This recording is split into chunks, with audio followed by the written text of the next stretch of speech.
But one of the biggest sacred cows of all is go to school. And many people think I'm anti-school. That is not true. I'm anti-ignorance. So I'm very pro-education. I'm just not pro being stupid about money. I think that's true, that what you said is education is more important now than it's ever been. That's right. So the problem is that the schools focus just on two kinds of education. There's the academic, which is really important. Reading, writing, arithmetic, you need to have it, that's basic.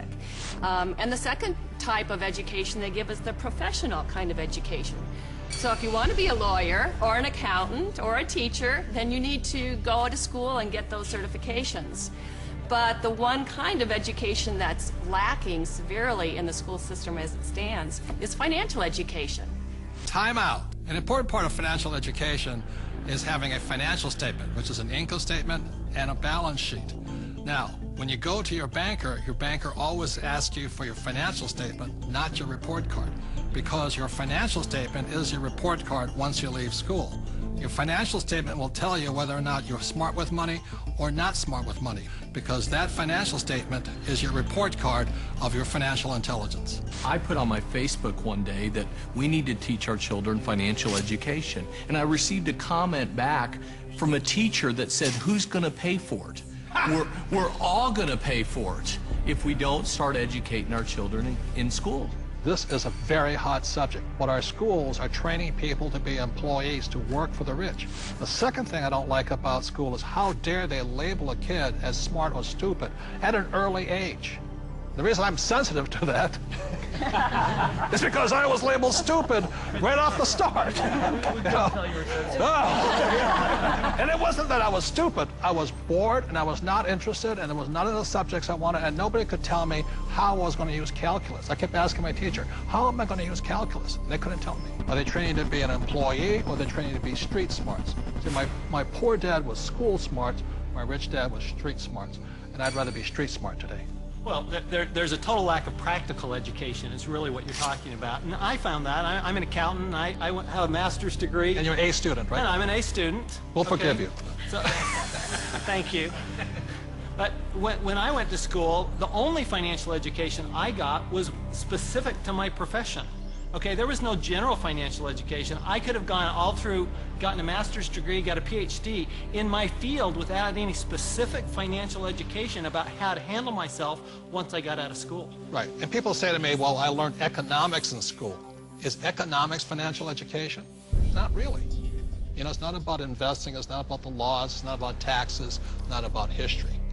Well, Robert, as a lawyer, I see all sorts of people walk through the door. And some are highly educated, and some have no education at all, but like you said, they're street smart.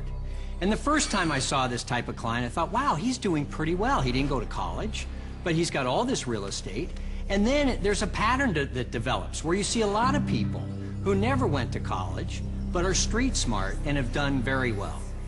I can just say, just talking to a woman the other day, she's just as you're saying, highly successful doctor. Very, very successful. Medical doctor, very smart in so many ways, but when we were talking, she finally looked at me and she said, oh my God, she goes, I have not a clue about my money. She's 45 years old, not a clue. And you think that because they're successful, they know something about money. But so many people don't, because so many of us haven't had the education. School puts us in a culture of dependence. We depend on three things. We depend on a corporation to take care of us, or we depend on government to take care of us, and the scary one, I think, is we depend on institutions. You know, the people we run our 401ks to take care of us. Stock market. And we put ourselves, we rob ourselves of the independence to think freely as entrepreneurs or investors, and we just become dependent on those three entities, and it's brutal. And Mr. Maloney, you never finished school, did you? No. I failed school, but more than that, school failed me. I was dyslexic. They didn't know what it was back then, but basically, I was just like you, bored stiff. I got put in all the remedial classes, so I was in with the dumb kids, basically. They weren't teaching me anything I wanted to learn or anything that I would ever use in my lifetime. And the reason I bring up Michael, most people agree he's probably the smartest guy on this team. And the problem was, again, was Anita says, there's three kinds of education. There's academic, reading, writing, arithmetic. There's professional, become a doctor, a lawyer, in my case, a pilot. And number three is financial. But Michael was put back because of academics, because you can't read, right? Right. So how did you learn how to read? Oh, well, Apple came out with OS 10 at the beginning of the last decade, and you can just select text and hit a button and the computer reads to you. Most people don't know it's built into the operating system. But more, I developed a passion for global finance and economics, and monetary history especially. And passion drives you. Yeah, now we can't shut him up anymore. So I'll blame Apple for that. School is a solo game. I didn't do well in school. I did very well in sports. And in sports, you learn to compete. You learn to deal with pressure, teams, goals. And school is more so individually. I'm competing against everybody, and teamwork is cheating in school. Some of us cheated better than others. And I'll just say last thing about school and money, which is a sacred cow. One of the things that really upsets me about schools and money is this.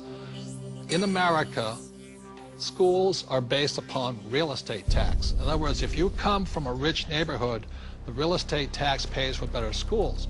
If you're from a poor neighborhood, you get less money. So anytime somebody tells me schooling is about being fair, that is, when I look at the number side of it, is if you're poor, you're getting the worst possible education. And to me, that is cruelty. So how does a person learn about money? How does a person increase their financial intelligence? This diagram, called the cone of learning, provides some interesting clues. The cone of learning was created by an educational researcher named Mr. Dale in 1969. And what he found is that the worst way to learn is by reading or listening to a lecture. And the best way to learn is at the top, which is simulations or games, and then doing the real thing. The interesting thing is my poor dad, who was good at school, thought that reading and lecture was the best way to learn. My rich dad taught me to be a rich man at the top of the cone. He taught me using the game of Monopoly. You know, 4 greenhouses, 1 red hotel. 4 greenhouses, 1 red hotel. And then we went out and did the real thing. So one of the ways, if you want to learn without much risk, is by simulations, play games. The reason my wife and I created the cash flow game was so that you could play and learn physically, mentally, emotionally, but make a lot of mistakes with play money. So how many people in this room have made financial mistakes? You know, the only thing we were ever taught was maybe how to balance a checkbook, how to have a savings account, those basics. Financial education is like learning another language. Yeah. You know, when you learn real estate, it's a different language than stocks. It's a different than entrepreneurship or commodities, or oil or gold. I say this all the time in Mexico. If you learn English, you can do business with the whole world. When you learn to speak the language of money, it opens up a whole new world. Yeah. And unfortunately, in our school systems, we don't teach the language of money. We teach people the language of becoming a doctor, lawyer, or an employee.